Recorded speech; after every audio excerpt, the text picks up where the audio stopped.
C'est la fin des soldes dans cet hypermarché de Belgique. Les affaires tournent au rayon électroménager.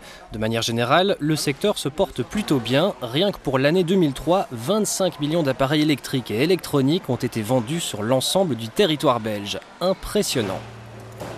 Ce qui est aussi impressionnant, c'est la montagne de déchets que constituent ces appareils quelques années plus tard.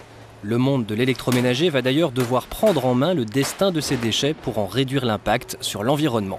Un dispositif législatif européen existe désormais. Les États membres avaient jusqu'au 13 août 2004 pour le transposer dans leur droit national. Une première directive dite RoHS tend à réduire les substances dangereuses, principalement les métaux lourds, contenus dans ces appareils. Son cadre préventif complète le dispositif général mis en place par une deuxième directive. La directive WEEE prévoit l'instauration d'un système de reprise et de recyclage des appareils. Les États membres ont un an pour mettre en place le système fonctionnel de récupération des appareils devenus indésirables dans les foyers. Certains pays, comme les Pays-Bas, le Danemark et notamment la Belgique, ont déjà pris les devants. Le 1er juillet 2001, les autorités régionales belges rendaient obligatoire la récupération de ce type de déchets. Le service Récupel était alors mis en place avec une série de sociétés sous-traitantes pour éviter l'enfouissement et l'incinération des déchets.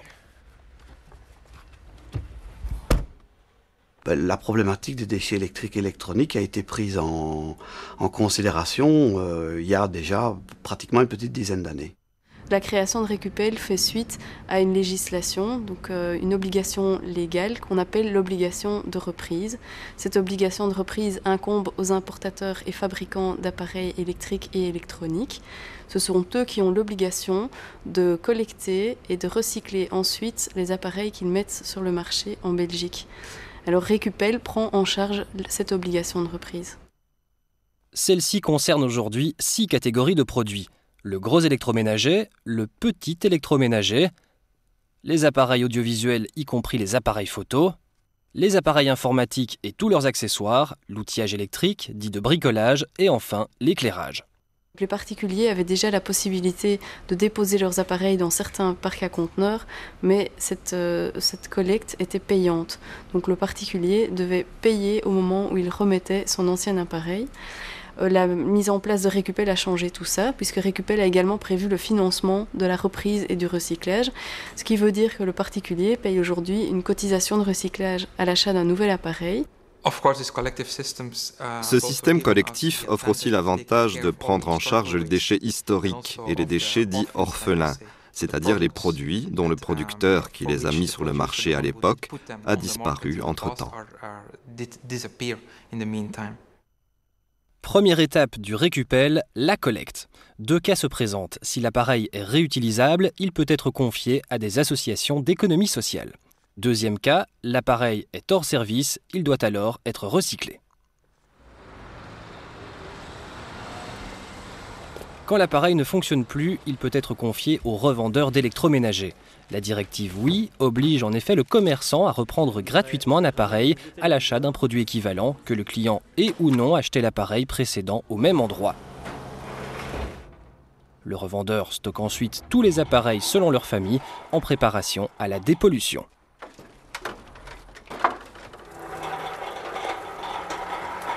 Les revendeurs sont le premier point de chute, le second, ce sont les déchetteries. Ici, toute l'attention est focalisée sur la répartition et l'entreposage dans les conteneurs. La collecte fait donc rapidement place au tri sélectif, tout est fonction de la famille et du type d'appareil. Ce vieux frigo va donc rejoindre tous ses semblables au fond de ce conteneur.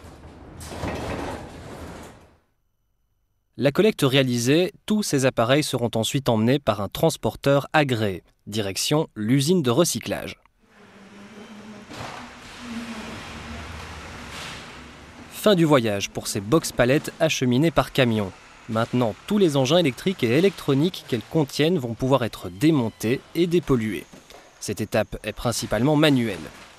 Les pièces qui contiennent des produits dangereux et les produits nocifs sont retirées pour être traitées séparément de façon écologique dans d'autres installations.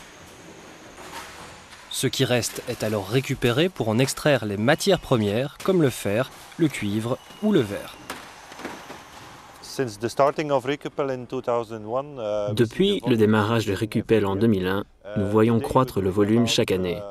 Aujourd'hui, nous traitons chaque mois environ 1000 tonnes de petits appareils, 500 tonnes de téléviseurs et plus de 1200 tonnes de gros électroménagers. Les matériaux viennent de toute la Belgique. Le matériel recyclé va être alors réutilisé dans la chaîne de fabrication de nouveaux appareils, ce qui permet aussi de faire des économies d'énergie et de préserver les ressources naturelles.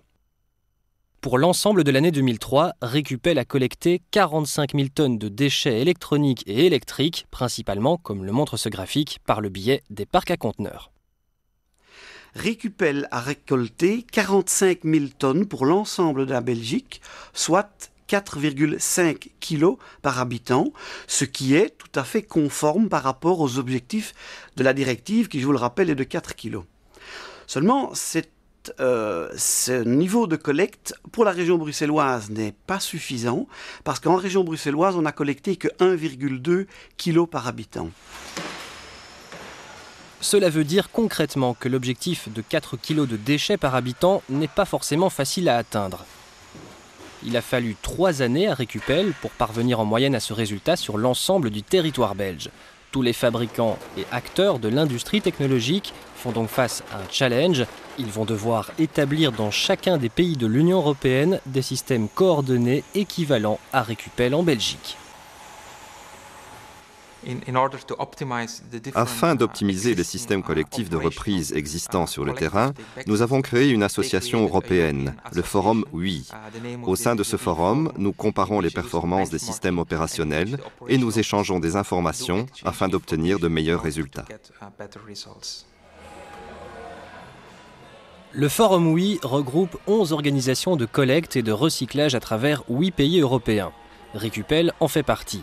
Pour être tout à fait conforme à la directive, il devra aussi prendre en charge les jouets, les équipements de sport et de loisirs, certains instruments médicaux ainsi que les appareils de surveillance et de contrôle. Pendant ce temps-là, les consommateurs profitent des soldes. Leurs achats seront des déchets en puissance dans quelques années. Mais désormais, l'Union européenne met tout en œuvre pour récupérer au maximum les composants des appareils, pour systématiser leur recyclage et pour être, in fine, plus respectueux de l'environnement.